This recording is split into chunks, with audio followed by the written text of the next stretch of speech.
Écoutez, actuellement, la maladie cœliaque est sous-diagnostiquée, puis c'est un problème à travers le monde, puis au Québec, on ne fait pas exception. Et aussi, il y a un intervalle qui est souvent très long, voire qui peut prendre des années entre le début des symptômes et le diagnostic qui se pose.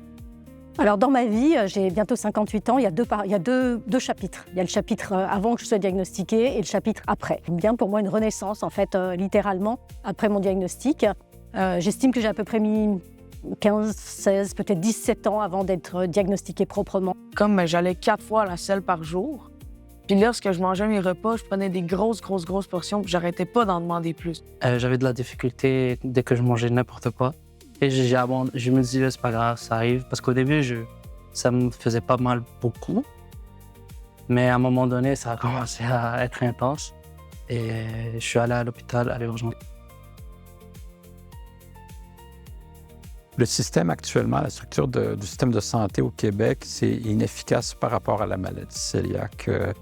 Il y a souvent, on entend juste parler de l'accès pour un patient à un médecin de première ligne. Et ensuite, une fois que le médecin de première ligne dépiste la maladie, il faut qu'il fasse passer une gastroscopie, puis ce délai-là est souvent très long. En plus de ça, on n'a pas de registre provincial, tant pour les données de biopsie que les sérologies, par exemple, ou le suivi.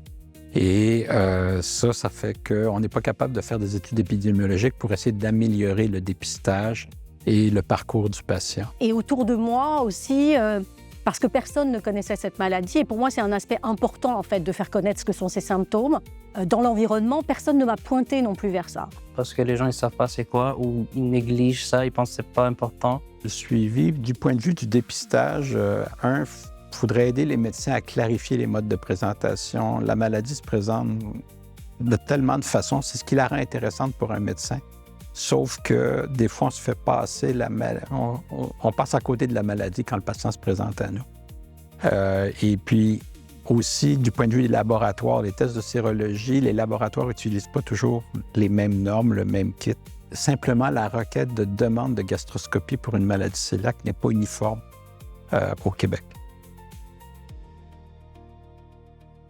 Il faut agir à chaque étape du dépistage au diagnostic et ça passe par la formation médicale.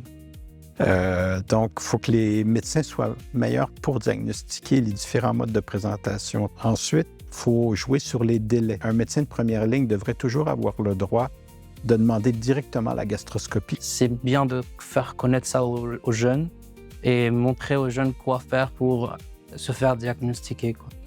Et créer des cliniques médicales spécialisées en maladie cœliaque par région. Donc, avoir des centres de référence, finalement, pour que les médecins de famille puissent référer leurs patients là.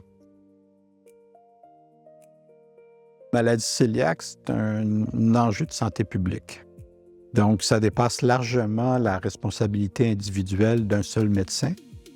Donc, ce qu'on ferait en premier, c'est diminuer l'errance médicale. Le patient va avoir une explication. Donc, ces symptômes vont être comme avoir la validation médicale. Et ça a un impact du point de vue de son estime de soi, du point de vue personnel. Il y a un impact au niveau familial, social et aussi au travail. Donc, c'est un impact qui est multiple d'améliorer le processus et c'est très important de faire ça.